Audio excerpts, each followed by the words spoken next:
वक्रतुंड महाकाय सूर्यकोटि संप्रभे निर्विघ्नं कुरु मे देवो सर्वकार्येषु सर्वदा या कुंदेन तुषारहारधवला शुभ्रवस्त्रावृता या वीणावर्धन पंडितकराय सवेकपद्मासना या ब्रह्मचैतसंकल्पवर्ती निर्देवे सदा वन्दिता सा मां पातु सरस्वती भगवती निषेचयाप्यपः गुरुर्ब्रह्मा गुरुर्विष्णु गुरुर्देवो महेश्वर गुरुर्साक्षात् परब्रह्म तस्मै श्री गुरुवे नमः तस्मै श्री गुरुवे नमः।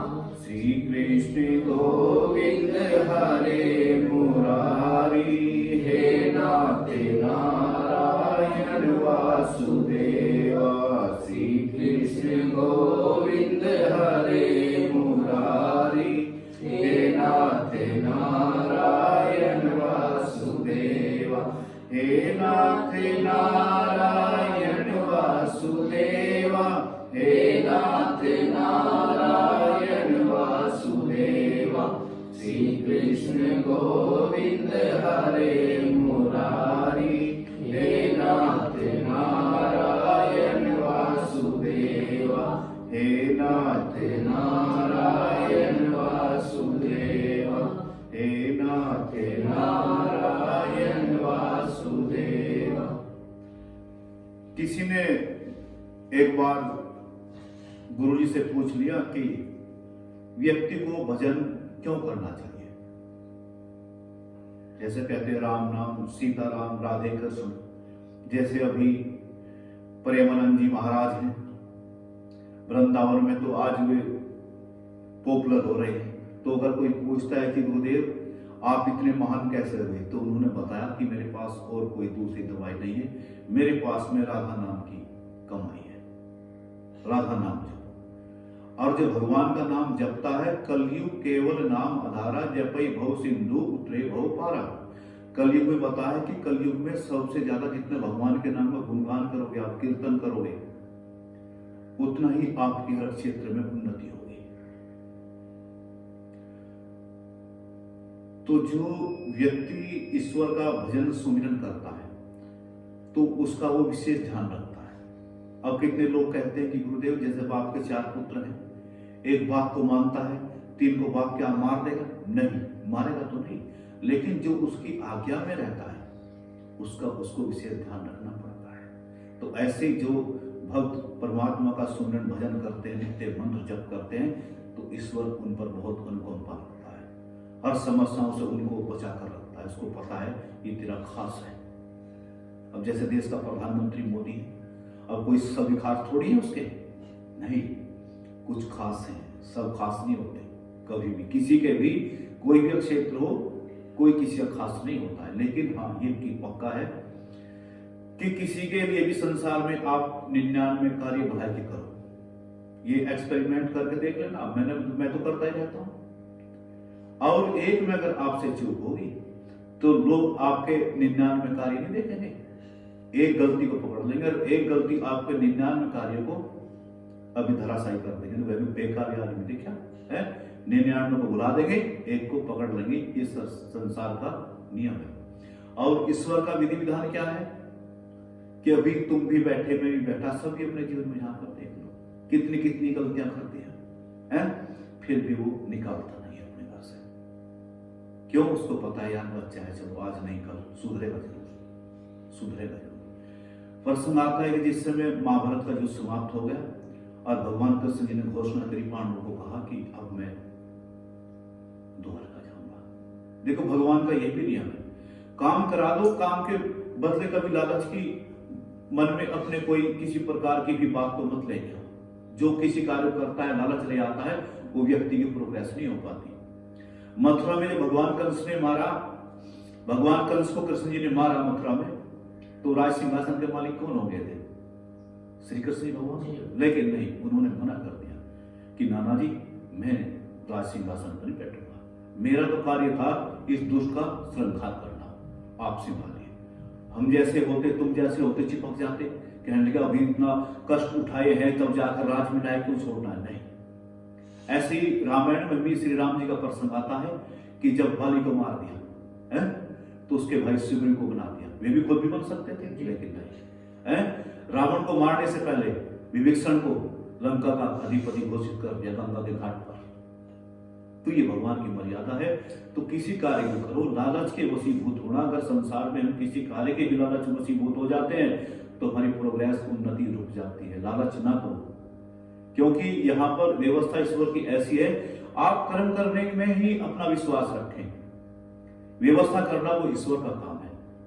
मेरे को लगाओ 22-23 साल हो गए बाहर प्रोग्राम करता हूँ, ये करता हूँ, तो कोई टैक्स किसी कोई फीस थोड़ी है, कुछ नहीं लेते, निःशुल्क करते हैं। तो क्या वो हमारी व्यवस्था नहीं करता? सब व्यवस्था करता है। तो एक बार कोई योगी राज थे, तो वे भगवान का सुमिरन बहुत करते थे, दिन रात करते थे। तो एक समय ऐसा आया कि जानो तो यहाँ तो सबको पड़ेगा जो भी इधर आया। तो जब उनका समय आया तो योगीराज जब भगवान के यहाँ पर गए तो भगवान को जाकर कहा, प्रणाम किया। भगवान ने कहा, भाई योगीराज बड़ा तप करके आए हो, बड़ा भजन करके आए हो, कुछ मांग लो। आपने इतनी मेहनत करके आए हो, वहां भी आपने कुछ नहीं मांगा, तो यहाँ तो कुछ मांग लो। हनुमान जी ही ऐसे एक शख्स थे रामायण के अंदर जिनका किरदार अद्भुत रहा है। कभी राम जी से किसी चीज का कोई मांग नहीं करी उन्होंने। तो जब हनुमान जी सामने आते थे तो राम जी की नजर नीचे चली जाती थी। तो लखन जी पूछने लगे, दिन भैया ये बताइए कि मैं देखता हूं कि जब हनुमान जी आपके सामने आते हैं तो आपकी नजरें क्यों झुक जाती है? तो राम जी ने बड़ा सुंदर लखन जी को दिया। कहने लगे, लखन, जब कोई आदमी किसी से कर्जा ले लेता है और उसका कर्जा समय से नहीं दे पाता, जब वो व्यक्ति सामने से आता है तो उसकी नजर अपने आप ही झुक जाती है। तो कहने लगे, तुमने क्या कर्जा लिया है भैया हनुमान जी से जो तुम्हारी नजरें नीचे झुक जाती हैं? कहने लगे, इतने उपकार किए हनुमान ने कि उन उपकारों का मेरे पास शब्द नहीं है कि जिसमें मैं वर्णन कर सकूं। इतने उपकार हनुमान के हैं। और लखन, तुझे भी इस बात का पता है। तो कहने लगे, कभी देने का प्रयत्न करो। भगवान ने लखन जी को कहा कि चलो तुम भी एक प्रयास करके देखो। तो लखन जी हनुमान जी को बुलाकर ले गए एक दिन और कहा कि भैया जी बुलाने गए। कहने लगे, हनुमान आज तक तूने कुछ नहीं मांगा और मेरे पे तेरे ऋणों का इतना बोझ रखा हुआ है कि मैं दिन रात सोचता रहता हूं कि हनुमान के ऋण से कैसे उऋण हो। तो तू आज कुछ मांग ले। हनुमान जी ने कहा कि प्रभु जी हम मांग लेंगे आज। फिर जब ये शब्द हनुमान जी ने कहे कि हम कुछ मांग लेंगे तो राम जी बड़े प्रसन्न हुए कि चलो आज हनुमान ने कम से कम कुछ मांगने के लिए तैयार तो हुआ। तो कहने लगे, हनुमान जी मांगो, क्या वरदान मांगना है? कहने लगे, प्रभु जी मुझे वरदान तो चाहिए नहीं, वरदानों का चक्कर खराब होता है, ये आपको भी पता है। तो कहने लगे, सीधी सी बात बता देता हूं मैं, तो मुझे अगर देना है तो पक्का देंगे। अरे राम जी बोले, क्या करता है हनुमान, तेरे लिए जान भी हाजिर है, मांग तो सही। कहने लगे, दोनों चरण पकड़ लिए और कहने लगे, बस मुझे अपने चरणों का अभी दास बनाकर रखना, अपने चरणों की सेवा देखना। राम जी ने लखन जी की तरफ इशारा किया कि लखन बताओ क्या करो। लेता ही कभी कुछ नहीं है। तो हनुमान जी को भी राम जी ने उस दिन आशीर्वाद दे दिया कि हनुमान जी, हमारे मंदिर तो कहीं 20-30 किलोमीटर पे मिलेगा, लेकिन तेरा मंदिर तो जगह जगह पर मिलेगा और कहीं कुछ भी नहीं होगा तो लोग 4 ईंट धर के भी तेरा मंदिर बना देंगे। आज देख लो, वो राम जी का आशीर्वाद था हनुमान जी को कि कहीं भी आप जाओ, है कोई ऐसी जगह जहां हनुमान जी ना हो विराजमान हो? हर जगह हनुमान जी मिलेंगे। तो जो कोई कुछ नहीं चाहता भगवान से, भगवान उसको वो देता है कि जब तक चांद सितारे का इतिहास रहेगा तब तक उन लोगों का नाम चलता है। अभी जयंती आती है महात्मा गांधी की, रविदास जयंती आती है, स्वामी विवेकानंद जयंती आती है, रामकृष्ण परमहंस जयंती आती है। तो ये बताइए, इतने पैसे वाले लोग हैं, किसी की जयंती होती है? कभी नहीं होती। क्यों नहीं होती? उन लोगों ने अपने लिए किया है और इन महापुरुषों ने सबके लिए किया है, किसी के प्रति कोई भेदभाव नहीं रखा है। तो भगवान ने इस योगी को कहा कि योगीराज कुछ मांगो। कहने लगे, प्रभु जी देंगे आप? अरे क्या बात करता है। कहने लगे, तो मुझे ऐसा दो कोई कभी लूट ना सके, कभी मेरे से छूट ना सके, सदा मेरे साथ रहे। भगवान ने कहा अरे ये क्या मांगता है यार, कुछ ऐसा मांग, धन मांग, दौलत, गाड़ी वाड़ी मांग, ये मांग, बंगला मांग, ये क्या चीजें मांगता है तू योगीराज। कहने लगे प्रभु जी मुझे पता है क्या, गाड़ी मिलेगी वो भी छूटेगी, लाड़ी मिलेगी वो भी छूटेगी, बंगला मिलेगा वो भी छूटेगा, मुझे दो अछूट जो कभी ना छूटे, मेरे साथ रहे। तो भगवान नारायण ने कहा कि योगीराज वो तो मेरी भक्ति है जो कभी लुट नहीं सकती, कभी मिट नहीं सकती, कभी छूट नहीं सकती, वो मेरी भक्ति है। तो फिर कहने लगे परेशानी क्या है, तो कहने लगे भगवान ने कहा हाँ परेशानी है इसमें। कहने लगे क्या कि कोई धन मांगता है, दौलत मांगता है, गाड़ी लाड़ी मांगता है तो मैं उसको देकर बेफिक्र हो जाता हूँ, लेकिन कोई मेरी भक्ति मांग लेता है तो उसको फिर मुझे नौकर बनना पड़ता है। कहने लगे नौकर क्यों बनना पड़ता है कि जहां जहां भी वो जाता है हर समय उसकी जिम्मेदारी मेरे कंधों पर आ जाती है, मैं ही उसके जीवन की गाड़ी को फिर मुझे ही चलाना पड़ता, वो मेरे आश्रित हो जाता है। ऐसा ही प्रसंग देखने को हमें मिलता है। गुजरात में जूनागढ़ पड़ता है और वहां पर नरसिंह भगत की सबने आपने कथा सुनी होगी। तो उनके भाई थे सरंधर, वे वहां इंस्पेक्टर थे, पुलिस पद पर थे। और अभी नरसिंह जी बेचारे गांव के बाहर एक मंदिर था, उसमें बस मेरे कृष्ण गोविंद हरे मुरारी हे नाथ नारायण वासुदेवाय, अभी एक बड़ी लड़की थी उसकी शादी कर दी, एक छोटी लड़की इनके साथ में रहती, और बस ठाकुर जी के मंदिर पर कुछ खाने को आ जाए तो अपना खा पी ले, बस भक्ति में तल गई। तो इनकी जो बड़ी लड़की थी कंवर सेन, उसकी लड़की की शादी आ गई। तो जब उसकी लड़की की शादी आई तो घर में चर्चा चलने लगी, भाई भात नोतना है, नरसिंह जी के यहाँ जाना है। अब बेचारी वो लड़की नरसिंह जी की बड़े बड़े लड़की जब चिट्ठी लिखी जा रही तो सोचने लगी कि अब मेरा बाप तो साधु हो गया, फकीर हो गया, अब वो कहां से भात मारेगा, लेकिन किसी को ये भी नहीं कह सकती कि चिट्ठी ना लिखो, ये बात उसको ही पता था लड़की को। तो जैसे ही लाई वहां से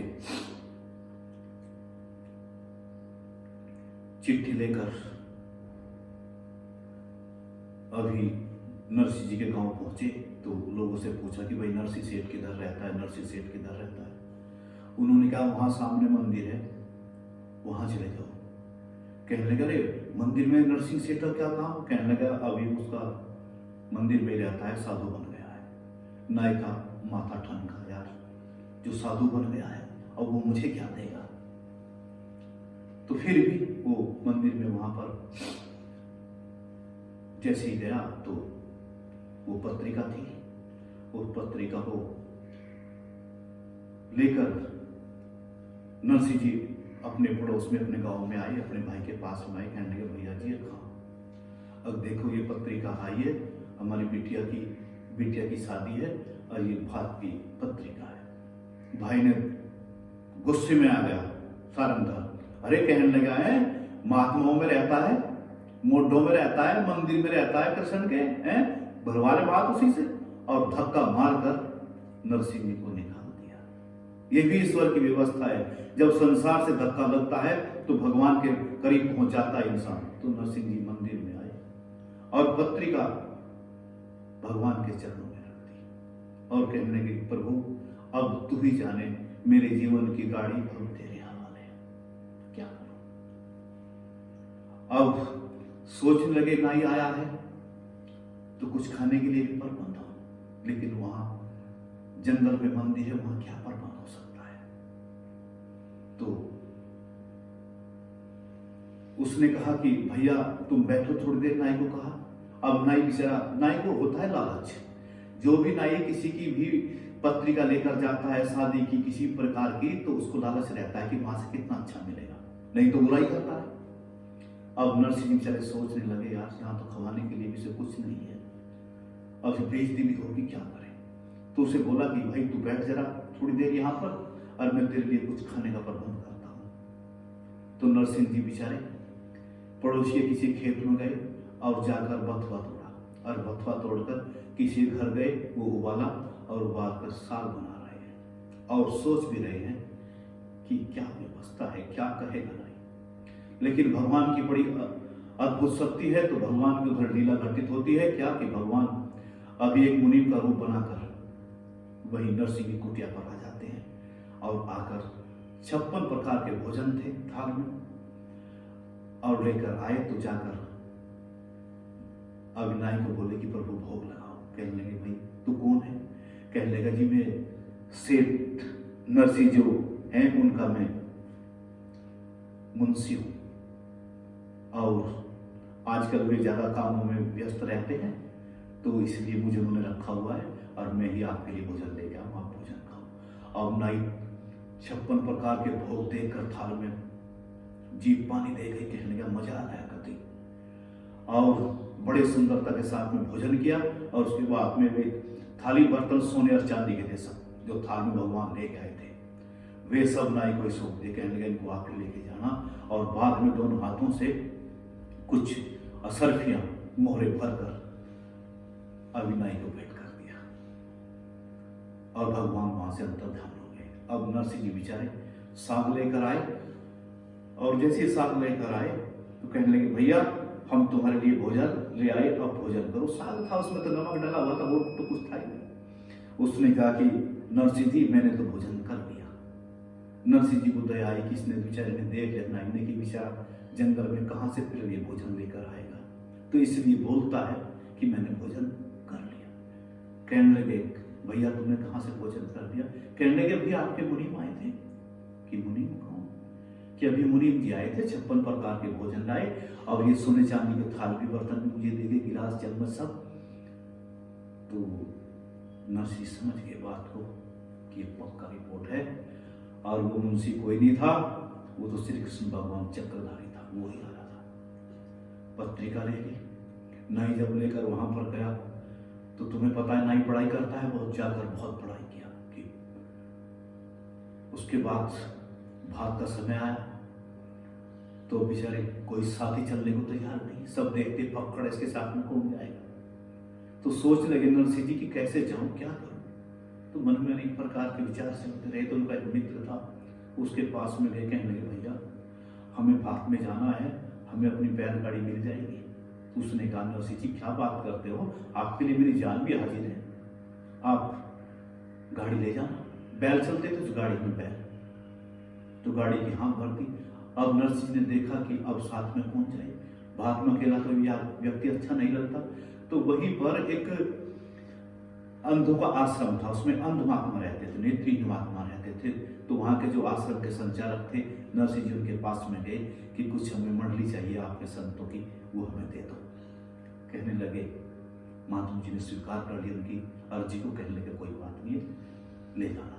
16 महात्मा ने तैयार कर लिए, और गाड़ी वाले ने भी, देखो बात क्या होती है, कोई गरीब व्यक्ति होता है तो उसकी व्यवस्था भी उसी तरीके से होती है। उसने गाड़ी तो दिया उसको, लेकिन टूटी फूटी गाड़ी दिया।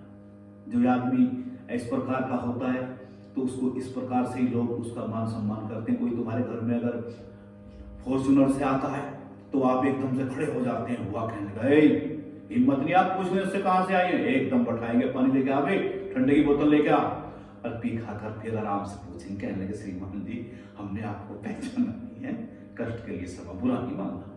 तो फिर वो बताता है, और कोई आदमी पैदल तुम्हारे द्वार पे आता है तो तुम क्या करते हो, एकदम से हाँ भाई कौन है, क्या बात, किससे काम था, तो उसे अंदर भी एंट्री नहीं होती। कोई साइकिल से आता है तो आके वो बेचारा खड़ा हो जाता है, हाँ भाई कहां से आया है, कहने लगा फला जगह साहब, बैठ जाए। अगर गाड़ी से कोई आता है तो आप पेप्सी, ठंडे रसगुल्ले वसगुल्ले पता नहीं क्या क्या उसके अभी खाने में रख देते हो। कोई साइकिल से आता है तो चाय बिस्कुट रखते हो, कोई पैदल आता है तो गेट से ही बात करके उसको विदा कर देते हो। संसार का नियम है बच्चों। तो अब उसे गाड़ी दी तो, लेकिन टूटी फूटी गाड़ी। अब नरसिंह जब उस गाड़ी को लेके 16 महात्मा बैठा दिए उसमें, आप बैठ गए, चलते गए, गाड़ी चलती गई। बूढ़े बूढ़े बैल हैं, बैलों से चला भी नहीं जाता। तो रास्ते में क्या हुआ, गड्ढा आया, और जैसे ही गड्ढा आया तो गाड़ी का धुरा उसमें गिर गया, गाड़ी फंस गई। अब जब गाड़ी फंस गई तो बैल जोर लगाई तो बेचारे बैलों में ताकत नहीं, इतनी बैल भी गिर पड़े, गड्ढे के जुए के नीचे ही बैठ गए। नरसिंह जी बहुत घबराए कि कहने लगे क्या होगा। अब महात्माओं को कहा कि भाई थोड़ी हेल्प करो, सहायता करो, आप भी उतरो। अब बेचारे वे नेत्रहीन महात्मा वे सब नीचे उतर गए, अब 8 इधर लग गए, 8 इधर लग गए, कुछ गाड़ी को इधर को खींचे, उधर को खींचे, तो दिख न रहा तक चलो, अब गाड़ी को निकले ना, आधे महात्मा इधर को जोर लगाए, आधे आगे को, आधे पीछे को, गाड़ी फंसी पड़ी। तो नरसिंह जी बेचारे बड़े घबराए कि प्रभु अब क्या होगा मेरा। तो कहते हैं कि क्या कि भगवान पग पग में सबकी समस्याओं को देख लेता है, सुन लेता है। तो भगवान ने क्या काम किया कि देखा मेरा भक्त कष्ट में है, तो एक थैला उठाया, उसमें हथौड़ा, चीनी, बसोला, लकड़ी का आरी ये रखा, और वहां जाकर निकलते हो जा रहे, कहने लगे भैया कोई गाड़ी ठीक करा लो, किसी गाड़ी खराब हो जाए हम तो ठीक कर देते हैं। नरसिंह ने कहा भैया इधर आओ जरा, आप गाड़ी ठीक कर देते हैं?